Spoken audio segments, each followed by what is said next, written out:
Hello friends, welcome to my channel Rita Chatterjee Elena beauty salon and spa tips and ট্রিক্সের তরফ থেকে আপনাদের কাছে উপস্থিত। আশা করি ভালো আছেন সকলেই। ভীষণ ভালো লাগছে, মানে কথা বলতে তো ভালোবাসি ভীষণ, এবং সমস্যা নিতেও ভালোবাসি, কারণ এটাই হচ্ছে আমার সাবজেক্ট, যে সলিউশন করতে হবে আর সমস্যা নিতে হবে। ব্যাপারটা হচ্ছে এটাই। তো আমার মনে হয় আজকে গরম নিয়ে একটু কথা বললে ভালো হয়, বাট এই টপিকসটা আমি নিশ্চয়ই করবো। এখন আমার ইচ্ছে হচ্ছে যে বহুদিন ধরে আপনাদের কথা দিয়েছিলাম যে আমি একটা কোশ্চেন আনসার সেশন করবো। তো আজকে আমি সেটাকে নিয়ে আমি করতে চাইছি। অনেকেরই অনেক কোশ্চেন্স আছে, কিন্তু সবসময় করে উঠতে পারি না টাইমের অভাবে। তা আজকে এটা আমি মনে করেছি প্রথমেই আমি একটা কোশ্চেন আনসার সেশন নেব। মানে যদি সলিউশন এবং কোশ্চেন, এটাই হচ্ছে ব্যাপার, আনসার তো আপনারা নিতে পারবেন না। তো আমি প্রথম যাকে মেনশন করছি তিনি হয়তো শুনছেন। হ্যাঁ, রমা সাহা। আচ্ছা, এখানে আপনি প্রশ্ন করেছেন যে আমি প্রায় শীত গ্রীষ্ম সবসময় গরমকালে হোক শীতকাল হোক না কেন আমি দুধ আর বেসন দিয়ে মুখ পরিষ্কার করি। আমি একটা কথা এখানে বলতে চাই যে যারা আপনারা এই ধরনের কোশ্চেন করবেন তারা কাইন্ডলি একটু এজটাকে মেনশন করে দিলে, অ্যাপ্রক্স একটা এজ, আপনি একদম এক্স্যাক্ট নাই বা অনেকে বলতে চায়, তো একটু মেনশন করলে আমার সুবিধা হবে। তাহলে যে এই যে আপনি জিনিসটা করছেন, কন্টিনিউ করছেন, আপনার এজের উপর কিন্তু অনেকটাই ডিপেন্ড করছে এটা আপনি ইউজ করতে কন্টিনিউ করতে পারবেন কি না। যেটা হয়, আপনি বেসন এবং দুধ দুটোই আমাদের ভীষণ ভালো কাজ করে স্কিনে, বাট একটা এজের পরে যদি আমি কন্টিনিউ এটা করতে থাকি, ন্যাচারাল অয়েলসটা সেখানে কিন্তু বাধাপ্রাপ্ত হয়, অয়েলটা পুরো শুকিয়ে যায়। তখন কি হয়, একটা ডিহাইড্রেশন যদি কোনো কারণে, আমাদের তো লাইফস্টাইল এমন থাকে, কখনো আমাদের প্রচণ্ড পরিমাণে স্ট্রেস থাকে, কখনো হয়তো আমরা ভীষণ ভালো এনজয় করি, খুব খুশি মুডে থাকি। তা এই যে মুড সুইং করা ব্যাপারগুলো থাকে আমাদের, সেখানে অনেক সময় স্কিনের উপরে এফেক্ট আসে। তো সেই সময় আমাদের কি করতে হয়, আমাদের এই যদি তেলটাকেও যদি আমরা এটাকে নিউট্রাল করে দিই, স্কিন থেকে কন্টিনিউ তেলটাকে বের করে দিতে থাকি, আর তার সঙ্গে যদি হাইড্রেশন লেভেলটাও নেমে যায়, তাহলে আমাদের স্কিন খুব তাড়াতাড়ি আমাদের কোলাজেনগুলোকে কিন্তু নষ্ট করে দেবে, এবং স্কিনে প্রচণ্ড তাড়াতাড়ি বার্ধক্যের ছাপ এসে যাবে। সেই জন্যই বলা, রমা আপনাকে বলছি আপনি একটা কাজ করবেন, ওটা দিয়ে পরিষ্কার করছেন, করুন একটা টাইম ধরে করুন। আর তার সঙ্গে আপনি মিস টোনার নিশ্চয়ই ফলো করেছেন, আমার যদি ভিডিও আপনারা দেখে থাকেন, আমি সবসময় বলি, বিশেষ করে সামারে তো অবশ্যই উচিত প্রত্যেকে টোনার তৈরি করে বাড়িতে তৈরি করে নিন। অ্যালোভেরা আর একটু তার সঙ্গে আপনি অ্যালোভেরা জেল নেবেন, আর তার মধ্যে রোজ ওয়াটার মিশিয়ে নেবেন। ধরুন 100 ml যদি রোজ ওয়াটার হয়, তাহলে ওই 1 স্পুন ধরুন চামচের, হ্যাঁ, মানে ওরকম ধরনের 5 ml এর মতো হবে হয়তো। অ্যালোভেরা জেলটা নিলে নিয়ম মতো ভালো করে মিক্স করবেন, আর তার সঙ্গে একটু লেমন জুস দিয়ে দেবেন। দিয়ে ওটাকে ফ্রিজে আপনি প্রিজার্ভ করলে ভালো হয়, যখন ইউজ করবেন গরমে আরও রিফ্রেশ লাগে যদি আমরা ঠান্ডা একটু স্প্রে করতে পারি। তো ক্লিন করে ওই বেসন আর হলুদ দিয়ে আপনি ক্লিন করছেন, করে সঙ্গে সঙ্গে কিন্তু ওটা আপনার 1 হাত দূর থেকে স্প্রে করে নেবেন।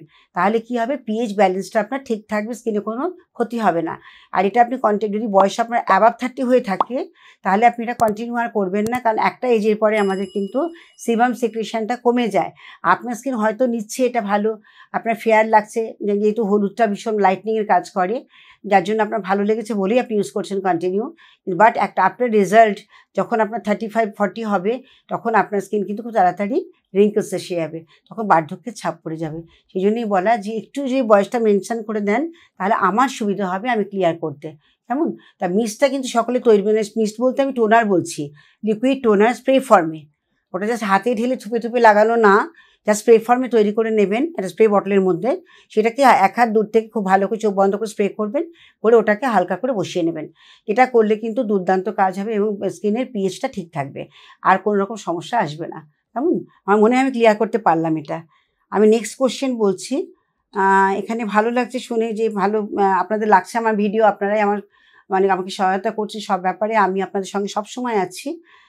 আর একটা কথা লিখেছেন যে আমি একটা প্রোগ্রাম করেছিলাম, আপনি দেখে প্রশ্ন করেছেন যে এই তেল পাকা চুল কালো করবে। এটা কিন্তু আমি মানে কীভাবে আপনি তেলটা তৈরি করবেন ওখানেই কিন্তু লেখা আছে।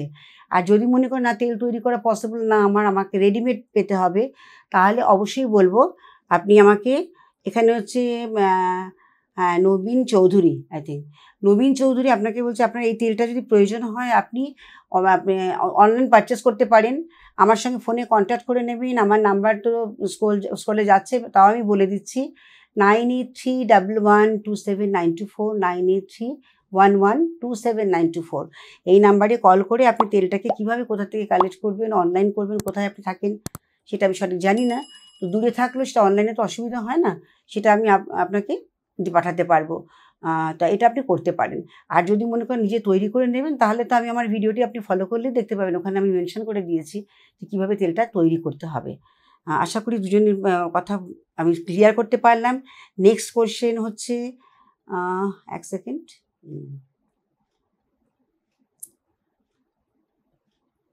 হ্যাঁ এখানে হচ্ছে শিল্পী, হ্যাঁ শিল্পাপান হচ্ছে লিখেছেন যে রীতা পুরকায়স্থ লিখেছেন, ও মিউজিকটা না দিলে ভালো হতো। ঠিক আছে, এটা আমরা নিশ্চয়ই কন্ট্রোল করব, মিউজিকটা দেবো না। ওকে, কথা শুনতে ভালো লাগছে আপনাদের, এটাই আমার কাছে বড় কথা। আচ্ছা, জবা ফুল না শুকিয়ে, এটা আপনি লিখেছেন যে গোপাল, হ্যাঁ গোপাল লিখেছেন যে জবা ফুল না শুকিয়ে যদি কাঁচা তেলের মধ্যে দেওয়া হয় বা বেটে নিই, ওটা হবে কি? ডেফিনেটলি হবে। জবা ফুল যদি আপনি কাঁচা বেটে নিয়ে প্যাক হিসেবে তৈরি করেন, পুরো চুলে লাগাতে পারেন, এক্সেলেন্ট কাজ হয়। চুলের শাইন প্রচণ্ড পরিমাণে বেড়ে যায়। চুলের কিন্তু আপনার যে আপনার ধরুন ড্রাইনেস বা চুল ফেটে যাওয়া, এগুলো কিন্তু একেবারেই কমে যাবে। আর যদি যারা আপনারা মনে করছেন যে আমরা কাঁচা নিয়ে বেটে লাগাবো, সেটা করুন। অথবা আপনার কাঁচা ফুলও কিন্তু তেলের মধ্যে দিয়ে ফুটিয়ে নিতে পারেন, শুকিয়ে নিতে হবে, নট দ্যাট এরকম ব্যাপার নেই। আর যাদের সম্ভব হচ্ছে না এত কিছু কালেক্ট করা, তাদের জন্য বলেছি জবা ফুল হিবিস্কাস ডাস্ট পাওয়া যায়, জবা ফুলের গুঁড়ো পাওয়া যায়, কিন্তু আয়ুর্বেদিক যে কোনো দোকানে আপনি পাবেন, সেখান থেকে নিয়েও কিন্তু আপনারা তেলের সঙ্গে ফুটিয়ে এটাকে লাগাতে পারেন, বা প্যাক হিসেবেও লাগাতে পারেন, পেস্ট ফর্মে তৈরি করে তারপর আপনি লাগালেন, সেটাও কিন্তু আপনি করতে পারেন, তাতেও আপনার কাজ হবে। আর কাঁচা ফুল আমরা কেন বলি অ্যাভেলেবেল থাকে, সেই জন্যই বলা যে জবা ফুলটা শুকিয়ে না নিই, কাঁচাই যদি আমরা তেলে দিই কোনো অসুবিধা নেই, আর শুকিয়ে নিলে পরেও কোনো প্রবলেম নেই, সেম কাজ হবে দুটোতেই। আচ্ছা, নেক্সট আমি আরেকটা বলছি, বলেছেন যে নামটা আমি ঠিক করতে পারছি না, হিসমি বোধহয়, আমি 3বার অ্যাপ্লাই করেছি, এটা আপনারা অ্যাপ্লাই করেছেন মানে এই পাকা চুলের যে তেলটা, এটা অলরেডি ইউজ করেছেন, হ্যাঁ আমি 3বার ইউজ করেছি। আচ্ছা, 3 মাস পরে এসে দেখবো কীরকম ধরনের ওয়ার্ক করে। দেখুন, এটা হচ্ছে আপনি কীভাবে ইউজ করছেন তার উপরে ডিপেন্ড করছে, ডেফিনেটলি কাজ করবে, এটা একদম 100% শিওর। কারণ যে তেলটার কথা বলেছি সেটা কিন্তু পাকা চুলকে কন্ট্রোল করার জন্য এবং রুট থেকে সেই পিগমেন্টটাকে আবার আপনার সেই আগের ফর্মে ফিরিয়ে আনার জন্য। যে পিগমেন্টগুলো নষ্ট হয়ে যায় সেটাকে কিন্তু আবার আবার আপনার ব্ল্যাক যে পিগমেন্ট সেটা আসবার জন্যই কিন্তু এই তেলটিকে আমি বলেছি ইউজ করতে। এটা আপনারা কন্টিনিউ করুন, দেখবেন আস্তে আস্তে যে কোনো যে পেশেন্স লাগে, 3 মাস তো আমি 3 মাসের কমে কোনো কিছুই সেভাবে কাজ করে না। যদি স্লো, আমি বারবার বলছি স্লো বাট স্টেডি, আস্তে আস্তে হবে, বাট পেশেন্স নিয়ে আপনাকে ইউজ করতে হবে। এটা যদি যারা বাড়িতে রয়েছেন তেল মেখে রাখতে অভ্যস্ত, তারা আপনারা কিন্তু রেগুলারলি লাগাতে পারেন, সপ্তাহে 2 দিন শ্যাম্পু করে নেবেন। কারণ নোংরা অবস্থায় লাগালে পরে আমাদের যে পেনিট্রেট করার মতো যদি ওপেন পোর্স না থাকে স্কিনের মধ্যে, সেটা কিন্তু ভেতরে যায় না। যার জন্যই বলা যে স্ক্যাল্পটাকে পরিষ্কার রাখার জন্য সপ্তাহে অন্তত 2 দিন আপনারা শ্যাম্পু করে নেবেন, তাতে আপনার স্ক্যাল্প পরিষ্কার থাকবে, আর যে তেলটি আপনি লাগাচ্ছেন সেটা খুব ভালো কাজ করবে, সেই জন্যই বলা। আর এই তেলটা কিন্তু আমি ধৈর্য ধরে 3 মাস পর হলো না বলে আমি ছেড়ে দিলাম, এটা করবেন না। এটা কিন্তু আপনি কন্টিনিউ করতে পারেন, দেখবেন ডে বাই ডে আপনি নিজেই দেখতে পাবেন আপনার চুলের কালার চেঞ্জ হচ্ছে এবং পাকা চুল হওয়ার ব্যাপারটা অনেকটাই কমে যাচ্ছে। তবে এর সঙ্গে আমি একটা কথা বলি, এগুলো কিন্তু অনেক সময় হয় লিভার ফাংশন ঠিক না থাকলে, স্টমাক সবসময় আপসেট থাকলে, প্রচণ্ড অ্যাসিডিটি হয়, তাদের ক্ষেত্রে কিন্তু প্রচণ্ড পরিমাণে এগুলো হয়। তা আমি আপনাদের সাজেস্ট করবো যে আপনারা যদি মনে করেন যে আপনাদের এরকম ধরনের কোনো সমস্যা আছে, যে ইনডাইজেশনে ভুগছেন প্রচণ্ড পরিমাণে, লিভার কাজ করছে না, প্রচণ্ড অ্যাসিডিটি, পেট ফুলে থাকছে, গ্যাস হচ্ছে, এরকম হচ্ছে, তাদের ক্ষেত্রে বলবো আমি Vestige CMD concentrate mineral drops যেটা আছে, ওটা কিন্তু আপনার মাল্টিপারপাস কাজ করছে। অ্যাসিডিক ব্যাপারটাকে টোটালটাই অ্যালকালাইনে তো কনভার্ট করে দিচ্ছে, অ্যাসিডটাকে কন্ট্রোল করছে, এটা কিন্তু আপনারা নিয়ে খেতে পারেন। এই ডোজেসটা আমি বলে দিচ্ছি, আপনারা একটু কাইন্ডলি একটু নোট করে নেবেন, ভিডিওটি ভালো করে শুনবেন, ভুল করবেন না। বারবার বলি, ভুল করার থেকে না লাগানো ভালো, না ইউজ করা ভালো, কিন্তু যদি আপনি ইউজ করবেন তো যথাযথভাবে যেরকম আমি বলছি ঠিক সেইভাবে করুন, নিশ্চয়ই রেজাল্ট আসবে। বিশ্বাস রাখলে, মানে ভরসা রাখলে নিশ্চয়ই আপনি রেজাল্টটা পাবেন। তো এখানে আপনারা যদি Vestige CMD concentrate mineral drops যেটা আছে, যদি আপনারা কোথাও না পান, আপনারা কিন্তু অনলাইন আমার থেকে নিতে পারেন। আর ডোজটা হচ্ছে আপনারা 7 ফোঁটা করে 1 লিটার জলে 7 ড্রপ দেবেন। এভাবে আপনার মিনিমাম 3 লিটার জল তো প্রত্যেকেরই খাওয়া উচিত। 3 থেকে 3.5 লিটার মানে হচ্ছে 8 থেকে 10 গ্লাস জল। সামারে তো ডেফিনেটলি খাবেন, কারণ জল আমাদের প্রচণ্ড দরকার, ভীষণ ডিহাইড্রেট হয়ে যায়, প্রচণ্ড সোয়েটিং হয়। সেই জন্য আমাদের কী করতে হবে, ওটাকে অ্যাবজর্ব করার জন্য আমাদের জলটা বেশি করে খেতে হবে। এবং এটা 7 ফোঁটা করে 3টে 1 লিটার বটলে আপনি পুরো রেডি করে নেবেন। এই জলটা সারাদিন আপনি খাবেনই, এবং এক্সেস জলও খেলে কোনো অসুবিধা নেই, এটা খেলে ভালোই হবে।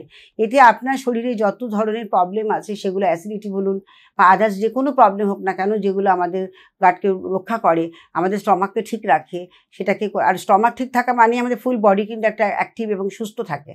তো সেগুলো কিন্তু আপনারা এই সিএমডি থেকে পাবেন। এটা কন্টিনিউ করলে সুস্থ থাকবেন। এবং চুল গজানো বলে, এর মধ্যে অনেক ধরনের মিনারেলস আছে, যেটা ইউজুয়ালি আমরা জলটাকে তো পিউরিফাইং করে খাচ্ছি, তো আমরা ওয়াটার পিউরিফাই করে তবেই জলটা খাচ্ছি, আমাদের মিনারেল টোটালটা চলে যাচ্ছে। এখানে আমরা 84 ভেস্টিজ সিএমডিতে আপনি 84 মিনারেলস পাচ্ছেন। তো কতগুলো মিনারেলস আপনাকে এখানে পাচ্ছেন, যার জন্য আপনি সুস্থ থাকছেন। আপনার চুল, আপনার মাসলস, আপনার মাংস সব তৈরি করছে কিন্তু এই সিএমডি। তো এটা আপনারা কিন্তু কালেক্ট করে, যাদের এরকম সমস্যা আছে, যাদের ধরনের প্রবলেম, মানে ধরুন যেটা বলছি সবসময়, যে অ্যাসিডিক ব্যাপারটা রয়েছে তাদের শরীরে, তাদের ইমিডিয়েট নিয়ে কিন্তু খাওয়া উচিত, যাতে আপনাদের বডিটা অ্যালকালাইন হয়ে যায় এবং আপনারা সুস্থ থাকেন। সমস্ত কাজে আপনারা এনার্জি পাবেন। যে কোনো আপনি যেটা হয় আর কি, যদি আমাদের শরীর ঠিক না থাকে, তো আমাদের এনার্জি কোথা থেকে আসবে? তো সেটা কিন্তু ভরপুর আপনি পাচ্ছেন এই প্রোডাক্টটা থেকে। এটা কিন্তু আপনারা খেতে পারেন। এখানে যাদের চুল গজাচ্ছে না, তাদের চুলের সমস্যা রোধ হবে, কারণ এখানে যেহেতু প্রচুর পরিমাণে মিনারেল রয়েছে। সেকেন্ড হচ্ছে লিখেছেন যে আনওয়ান্টেড হেয়ার প্রবলেম, যেটা আমি বলেছি এখানে দেখুন, এখানে টোটালটা কিন্তু পুরো লিখে দিয়েছি যে কী করে আপনাদের, এই ভিডিওর মধ্যে রয়েছে যে আনওয়ান্টেড হেয়ার যাদের সমস্যা আছে, তাদের কিন্তু এটা কমপ্লিটলি একটা হরমোনাল ইমব্যালেন্সের জন্য হয়। এই পুরুষজনিত হরমোনটা অতিরিক্ত পরিমাণে আমাদের যাদের শরীরে বেশি ক্ষরণ হয়, তাদের কিন্তু এটা হতে থাকে। তো যেহেতু আমাদের এটা হরমোনাল যে ইমব্যালেন্সের জন্য হচ্ছে, এখানে আপনারা কি করবেন, আমি যে টিপসটা দিয়েছি সেটাকে ফলো তো করবেনই। আমি আরও একবার বলে দিচ্ছি, ভিডিওটি হয়তো খুব ভালো করে দেখেননি, আর যার জন্য আপনি আবারও কোয়েশ্চেন করেছেন আমাকে, ঠিক আছে, কোনো অসুবিধা নেই। সঞ্চিতা তাফাদার, হ্যাঁ, আপনাকে বলছি, আপনি আনওয়ান্টেড হেয়ারের জন্য বেসন আর মধু, এই দুটো দিয়ে খুব ভালো করে পেস্ট তৈরি করবেন। তার মধ্যে একটু চিনি দানাও দিতে পারেন, তাহলে একটু রাফ, মানে গ্র্যানুলসের কাজ করবে, মানে স্ক্রাবের কাজ করবে। এটা লাগিয়ে নিয়ে তারপরে একটু জাস্ট 5 থেকে 7 মিনিট কি 10 মিনিট ম্যাক্সিমাম ছেড়ে দেবেন। যেই এটা দেবেন টেনে যাচ্ছে, হালকা করে ম্যাসাজ করে তুলবেন। হয়তো প্রথম যদি বড় হেয়ারগুলো হয়ে থাকে, লোমগুলো বড় থাকে, তাহলে একটু পেইনফুল লাগে। তারপরে আপনার মিস্ট টোনার যেটা বললাম, ওটা আপনারা তৈরি করে রাখবেন, ওটাকে আবার অ্যাপ্লাই করে নেবেন, বা একটু আইস দিতে পারেন, অসুবিধা নেই। আইসটা একটা কোনো টিস্যুর মধ্যে করে নিয়ে ওটাকে হালকা করে একটু লাগিয়ে নিন, তারপরে অ্যালোভেরা জেল বা মিস্ট টোনারটাকে অ্যাপ্লাই করে নেবেন, টোনার তৈরি করে। এটা করুন, দেখবেন আস্তে আস্তে আপনার কিন্তু আনওয়ান্টেড হেয়ারটা একদম বন্ধ হয়ে যাবে। সঙ্গে কিন্তু আপনাকে মেডিকেশন যেটা রয়েছে, যেমন ডক্টরের যে প্রেসক্রাইব অনুযায়ী আপনি হরমোনের যে ওষুধ খাচ্ছেন, সেটা কিন্তু কন্টিনিউ করবেন, বন্ধ করবেন না। তার সঙ্গে ঘরোয়া হিসেবে আমি এটা বলছি, টিপসটা যে দিলাম, এটা আপনারা করতে পারেন। হ্যাঁ, করলে আস্তে আস্তে কিন্তু রিপোর্টটা আমি আশা করি আমি ভালো ফিডব্যাক পাবো, কারণ এটা আমি নিজে প্র্যাকটিক্যাল করে দেখেছি। আমার নিজস্ব ক্লায়েন্ট ভীষণ ভালোভাবে উপকার পেয়েছে, আর রেগুলারলি সে করছিল। আমি যেরকম আমি গাইড করেছি ঠিক সেইভাবে সে করেছে, রেজাল্ট সে পেয়েছে। হ্যাঁ, আচ্ছা, মেয়ের বয়স 5 বছর, তাকে কি দেওয়া যাবে? মেয়ের বয়স 5 বছর, তাকে কি দেওয়া যাবে? এটা হচ্ছে শিশু তকতকে। একটা কথা বলি, বাচ্চারা যখন, সদ্যজাত বাচ্চারা যখন আমাদের ভূমিষ্ঠ হয়, তখন তারা এক ধরনের গায়ের রং নিয়ে আসে। তারপরে ডে বাই ডে তাদের পরিচর্যা করতে দেখা যায় তাদের গায়ের রং অনেক ফেয়ার হয়ে যায়। এবার একটা ইনবর্ন যদি কোনো বাচ্চা, একটা জেনেটিক ব্যাপার থাকে যে বাবা মায়ের গায়ের রং হয়তো একটু চাপা আছে, তো তাদের বেবি হয়তো কোনো কারণে ওইরকম কালার হলো, তার জন্য মন খারাপ করবেন না। বাচ্চার জন্য গায়ের রং এমন হবে যে কালারটা বড় কথা না, কিন্তু স্কিন থাকবে চকচকে, সে খসখসে রাফ এরকম হবে না। সেইভাবে আমাদের ট্রিটমেন্টটা করতে হয়, বাচ্চাকে যত্ন করতে হয়, খুব ভালো করে অয়েল ম্যাসাজ করানো, শীত গ্রীষ্ম সবসময়। বাচ্চাকে আমরা অয়েল ম্যাসাজ কেন করে? কারণ বাচ্চাকে আমরা করার কারণ হচ্ছে তাদের সমস্ত ফ্লেক্সিবিলিটি, তাদের বোনসগুলো খুব শক্ত হবে, তাদের যত যেখানে যে জায়গাগুলো মুভমেন্ট ভালোভাবে হচ্ছে না, সেই জায়গাগুলো মুভমেন্ট হবে, সেগুলো করি। মাসেলসগুলো স্ট্রং হবে, সেই জন্যই কিন্তু আমাদের এই ম্যাসাজ করা। তো এখানে আপনারা কিন্তু অবশ্যই বাচ্চাকে অয়েল ম্যাসাজ করাবেন শীত গ্রীষ্মে সবসময়। শীতকালে করে কিছুক্ষণ অ্যাবজর্ব হতে দেবেন, বাট যদি আপনারা মনে করেন যে না, আমরা এটা বেশি অয়েল লাগালে পরে হয়তো কালো হয়ে যাচ্ছে, আপনাদের ধারণা হতে পারে। এটা কিন্তু একদম ভুল। সদ্যোজাত বেবিদের কিন্তু অবশ্যই বলবো একটা স্টেজের পরে তাদের অয়েল মাসাজ ভীষণ দরকার তাদের গ্রোথের জন্য। আর তারপরে আপনারা যদি ফেয়ারনেস চান, বাচ্চাকে খাওয়া দাওয়ার দিকটা খেয়াল করবেন ভালো করে, খুব ভালো করে ক্যালসিয়াম খাওয়াবেন। বাচ্চাদের যেরকম দরকার পড়ে সবটাই কিন্তু ফলের মাধ্যমে আমি বলবো। বাচ্চাদের ফল খাওয়ান, ভিটামিন সি জাতীয়, যেমন আমরা বলছি যে মুসুম্বি জুস খাওয়াতে বা অরেঞ্জ জুস খাওয়াতে, এগুলো কিন্তু ফেয়ারনেস হয় বাচ্চাদের বডিতে, এগুলো কিন্তু অবশ্যই খাওয়াবেন। আর ফেয়ারনেস আনতে গেলে পরে আমাদের কিছু ফেয়ারনেস জাতীয় যেগুলো ভিটামিন সি জাতীয় রয়েছে, সেই জিনিসগুলো বাচ্চাদেরকে ঠিক পরিমাণ মতো করে একটা ডায়েট চার্ট তৈরি করে আপনারা কন্টিনিউ করুন। আর বাচ্চা 5 বছরের বাচ্চা, ওরা খেলাধুলো করবে, ওরা রোদেও বেরোবে, ঘুরবে, তার জন্য কিন্তু মায়েদের মন খারাপ করা উচিত না। এই বাচ্চাদের রং আজকে এক ধরনের কালার হচ্ছে, কালকে একটু চেঞ্জও হতে পারে, তো এরকম হয়। তো আমি একটা তেলের কথা বলেও দিয়েছিলাম, আপনারা নিশ্চয়ই আমার ভিডিও ফলো করেছেন।